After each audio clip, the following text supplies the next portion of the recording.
Dobar dan ljudi, dobrodošli u našu emisiju. Danas pričamo o muzici, znate kakav je petak kod nas i snimamo srijedom i petkom.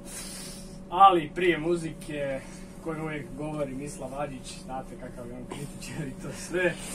Prije muzike imamo jedne tužne vijesti koje su se dogodile jučer.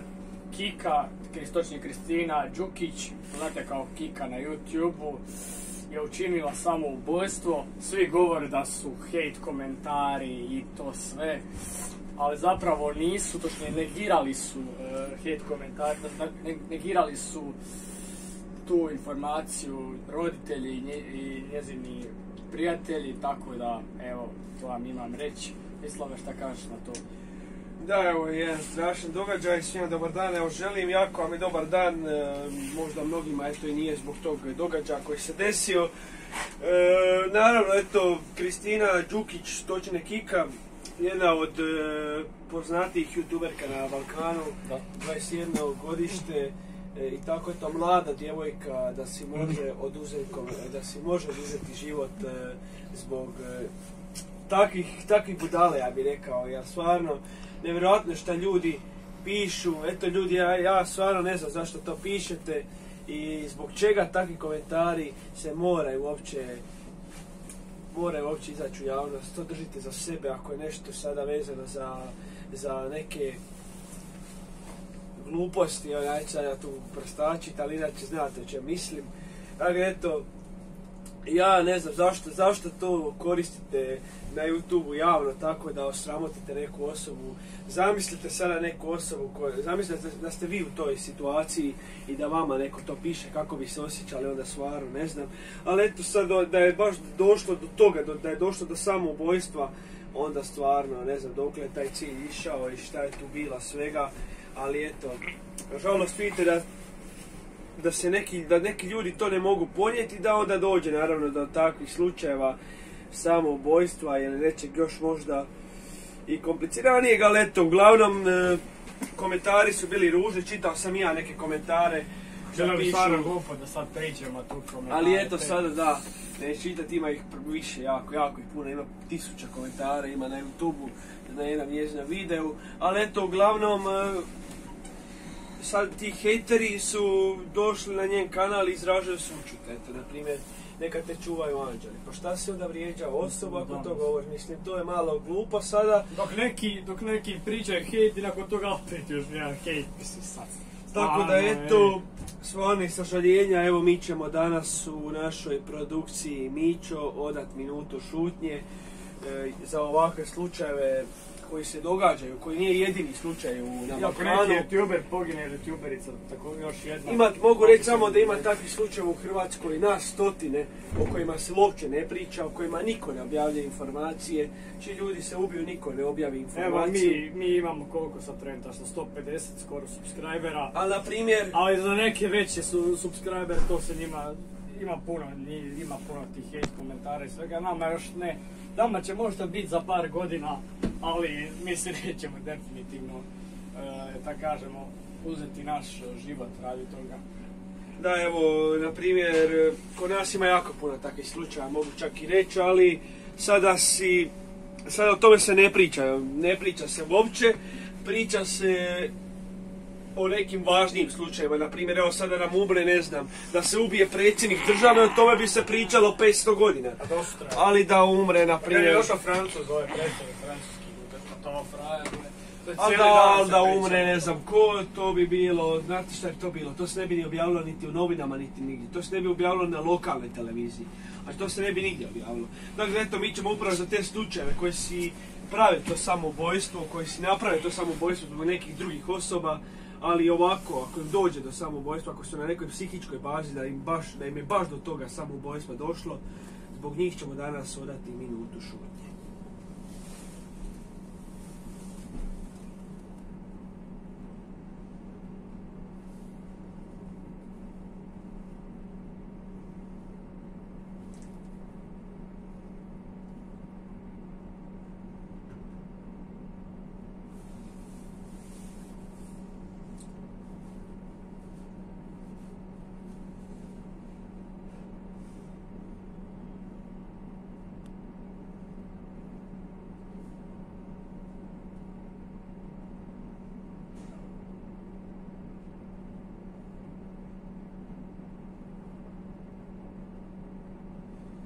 neka im je vječna slava i hvala. Eto, ja samo to mogu reći za kraj. Evo, Mislav je svoje rekao, stvarno bio u pravu što se tiče svega.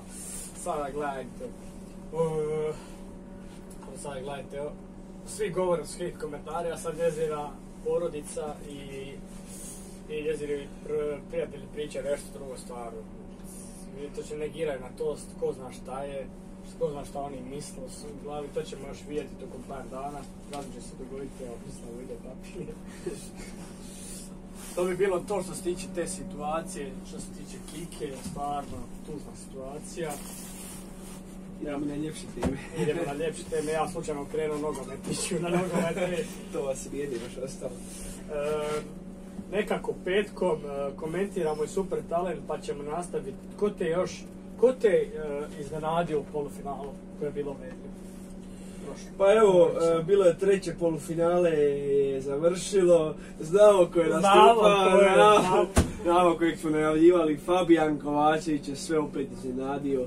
Došao je u finale, legenda, tako eto, stvarno ja sam navijao za njega da ode dalje, evo inati sa Slavonijom, cijela Slavonija mu se sada inati, stvarno, tako eto, legenda, mali. Veliki pozdrav za njega, vjerojatno neće nikad ovo vidjeti. Ona sigurno će zamijeniti Kiću Slabinca, jel? Stvarno, to se jednom vidi u 100 godina. Tako neki mali dođe, takav ima glas i da se otpjeva. Neki govore, evo, da ti misliš da je bolje otpjev od Kiće Slabinca? Pa, mogu čak reći da i je. I dalje ima taj svoj dječji glas, ajma sad ti ono, opet. Dječji glas ima, da, ali eto, opet. 11 godina, ne vjerujemo sad imati glas ko ono, ja je. Ne kažem da ja imam milijun godina, opet. Meni je mutirao glas, njemu je mutirao glas, kamermanu je mutirao glas, svima nama je mutirao glas, tako da ono. Imamo... I njemu kad mu mutira glas, stvarno će biti nevjerojatno. Kad počne inati se onako svojim grlatim glasom, kad to počne, tako da to će biti kad mu izađe taj glas iz njega. Da, eto, on je stvoren za te slavonske pjesme, dok ima neki koji su stvoreni za narodne pjesme. Evo, ja sam slušao sad danas ujutro iz Zvezde Granda, znači mali pjeva Šabana Šaulića, bio sam pijanac, pjeva fenomenalno, znači to da onako razlače. A kako? To A, kako on izvuče, to je stvarno šokantno. Znači, bio sam pijanac, tako, znači, to znači, za to trebaš biti stvoren jednostavno. Ne možeš ti pjevati tu pjesmu da, ono, da ne znaš ti šta pjevaš, ti kako pjevaš. Trebaš imati to A, znači trebaš imati neku notu u svojoj glavi ili šta već da si smisliš, a, to ide a, ne ide a, znaš. Tako da, eto, to treba biti stvoreno i jednostavno to je neki oblik vježbanja. Ti trebaš si stvarati taj oblik. Naprimjer, ti možeš doma vježbati samo na A. Znači moraš vježbati na nekim slojima kako se slova razvlače. Ne možeš ti naprimjer pjevati pjesmu od Šabana, ta bio sam pijanac, a da nisi savježbao kako idu slova. Naprimjer, bio sam pijanac, trebaš razvući pijanac, a ne znaš da li slova idu u A obliku ili A obliku, znaš. Da, eto, to je ono što želim reći. Jedno slovo moraš razvući, ali sad... A onda imamo evo dalje nastup po Super talentu, naravno. Super talent, imamo još jednu, ne znam, Ukrajinku koja je prošla dalje, koja je na stolici ili šta je već izvaljala sjela na špagi, ona je stvarno super talent. Onda imamo dalje jednu pjevačicu koju sam ne slažem da je ušla u finale, ušla je samo zbog ljepote, meni se čini da je lijepa. Ali je opet, ne, nije lijepa, ljepota lijepa, da, to sam rekao već, ali uglavnom trebali... Dobro, neki bi rekli da su Fabijan Kovačić stavili da što je ovak manji klinac. Da, je super bio. Da. Dakle, eto, želim reći da možda neko drugi treba ući zbog mi se te Šariće, kako se već preziva pjevačice, tako da eto. Uglavnom... Bila su ona djeca sa klavirom. Tako je, Trio Šubarić, možda su i oni trebali proći, ali opet nisu ih pustili, možda zato šta nisu bili toliko zabavni. Jer show treba biti zabavan da bi se naravno stvorio show. Ti u biti sam trebaš biti zabavan, jak te publika zavoli, odmah će krenuti i Maja, što su Bilman i to. Žiri. Žiri. Odmah će i njih krenuti i to će sve krenuti i vjerojatno ćeš i osvojiti. On treba zabaviti publiku, a ne doći ono sam. Prije evo, Fabijan dođe, ajdemo Zagreb. Znači to se traži. Ko bi ikad se usudio doći na prvi put kao jedno sa 11 godina pjevat ono Kiću Slabinca i doći, ajmo Zagreb. Ko bi to ikad napravio? Ko? Reci ti meni jednu osobu, a to nije ono. Ko? A? Pa ne znam. Da bi ti to Šta? to. Ko ste ovo? Ajmo Zagreb. Da. Ja bih rekao, ajmo Hrvatska. Znamo sve sve. Ali eto, to je to što se tiče super talenta. Da, to je to. Imamo još... Ja uvijek idem na taj nogomet, sam se tu okreće. Tko po tebi zaslužuje veću pažnju, Rasta ili Gianni? Tu neću ništa duljiti, jednostavno neću ništa duljiti, samo ću kratko reći. Rasta. Gianni sigurno, Rasta, ono, snimam i njegove pjesme, preuzeti, to znaš. Ali opet, nije Naravno, to... Mić je onako lud DJ, on zna, ima puno pjesama, tako da ono, evo malo ga si spava. Malo, još sam bolestan, malo. Trebali smo ovo i prije snimiti, ali ne pitaju ti dosta nismo. Ali gleda se nama kamerman vratio koji kameru nije ni pomakao ovih 10 minuta. Ali eto... Evo sad je kao... Ali kamerman nam se vratio. Bio je malo bolestan, kako sam i rekao, već imao je neku upalu pluća. Morao ići stalno do WC-a, pa nije mogao sad snimati. Dobro, ćemo reći baš istinu. Ja bi se onda morao svake 2 minute bi se baš morao dizati, ići na WC kakat.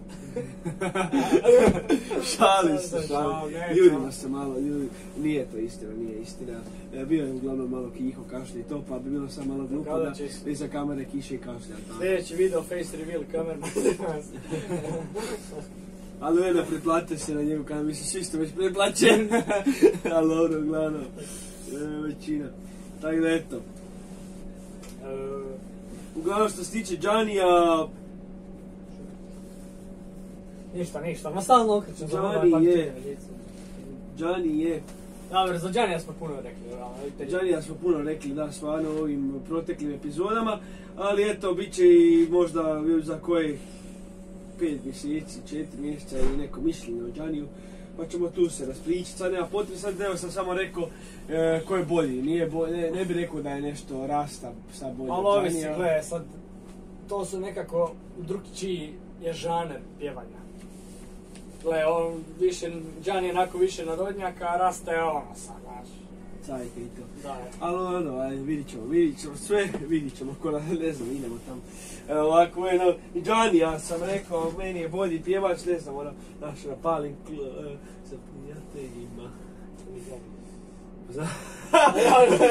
Ja gledam tebe, kako je to Gianni je. A važno te skužaš reći nešto. MC Janko, njega isto zapratite ljudi. Dobro, svi ga znaju, ajde šta. Šalim se. Čekaj kameru. Opet neću pogledati kameru, a pusti ga, ajde. Vjerojatno ćemo ga zamijeniti. Četvrto. Nećam vi naše kamere nadirat. On je tu naš. Majka, da. Četvrto pitanje, znači vi stvarno vidite ove pitanja, dobro, ajde. Koja ti je najdraža pjesma od Šeki Turkovića, legende ovog kanala? Prva epizoda. Dobar dan. Počinje naša specijalna epizoda Šeki Turković. Ja mislim da vam vas je... do kupea. Jer ćemo pričati da... sa Branimirom, koji je kritičar. I evo nas, dobrodošli u kupe, počinje naša epizoda Šeki Turković, s nama je Branimir. Evo vidite kako je to došlo, došli smo do toga da je jedan pjevač sve rekao. Tako da, tako je počela. Nije ništa rekao, ali je rekao, znate. Tako je počela prva epizoda. Kada vam kažem, ujedno Šeki Turković, legenda hrvatske muzike. Šali se. Legenda je Balkana. Legenda je Amerike. Jer on živi u Americi. ostaće pesma i uspomena na posljednjeg bohema. Bojema. Mislim bojema. Sidan. Kako godine. Dobro, kako je ove godine, ljudi, ja sam i šoku. Jednu epizodu sam čak htio napraviti s njegovim glasom. Ali bi ispalo učin. Tako eto, uglavnom Šeki Turkovića pjesma Živi me i vidiš li ti. Evo i kamerman zna glumiti Čiro Blažević. Zna on glumiti Mamića. Zna i... a ne znam. I Ronaldo, jačan. Uglavnom da, Šeki Turković pjesma Vidiš li ti i Živim su među najboljim pjesmama. Moraš imati papir, ne znam tekst na pamet. Otkino sam sve, ovdje nam trebam još za jedan dio. Ajme meni, evo još Evo što se dešava. Evo. Osamljeno taj papir, kad ti furaš taj jedan isti papir godinu dana. Evo dobro, ovdje ne Slušaj se papir.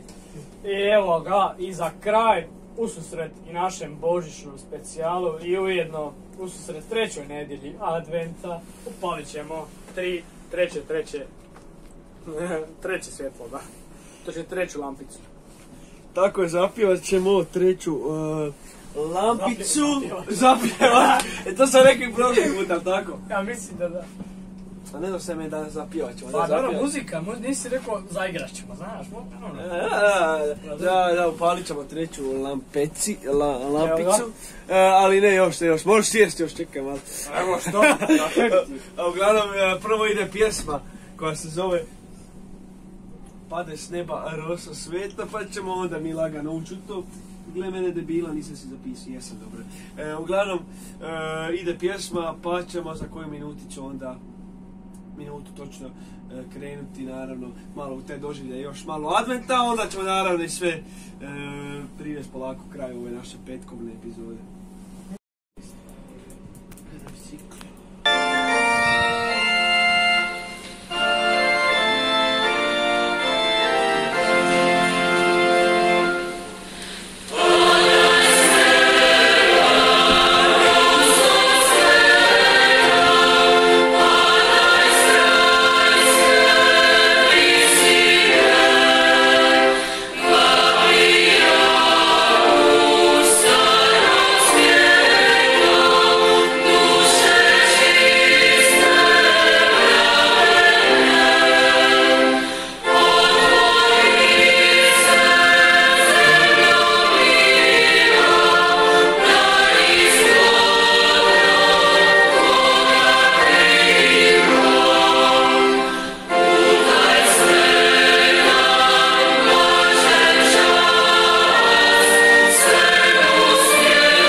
Pjesme ponovno, kako znate, petkom za advent. Sljedeći tjedan moram čak reći da ćemo u četvrtak dovesti advent za četvrtu adventsku nedjelju. Nemoj baciti taj papir, trebam pročitati njega. Znači ne znam napamet.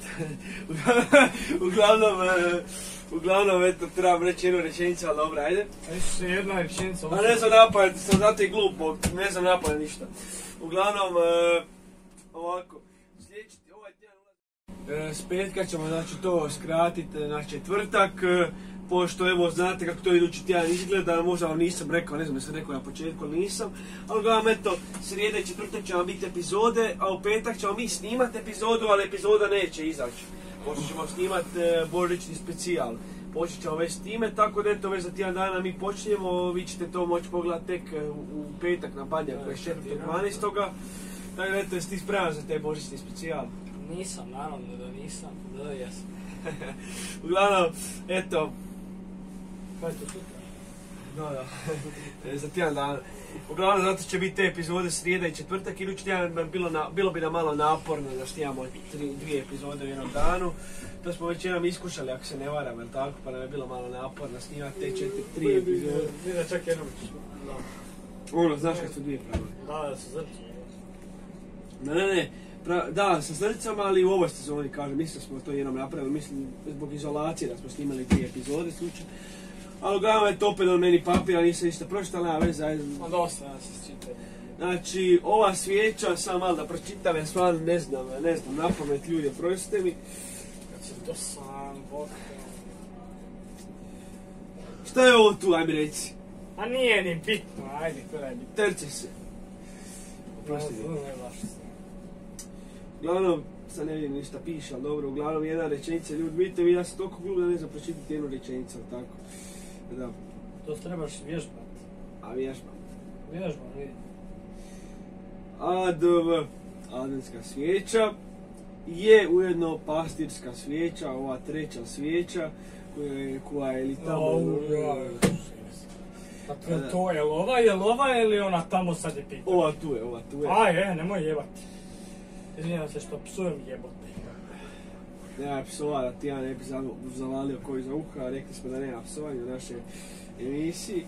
Tako da eto, uglavnom, radost i veselje, znači ta 3. svijeća, u našoj epizodi trenutačno nema ni radosti, niti nekakvog veselja zbog tog događaja.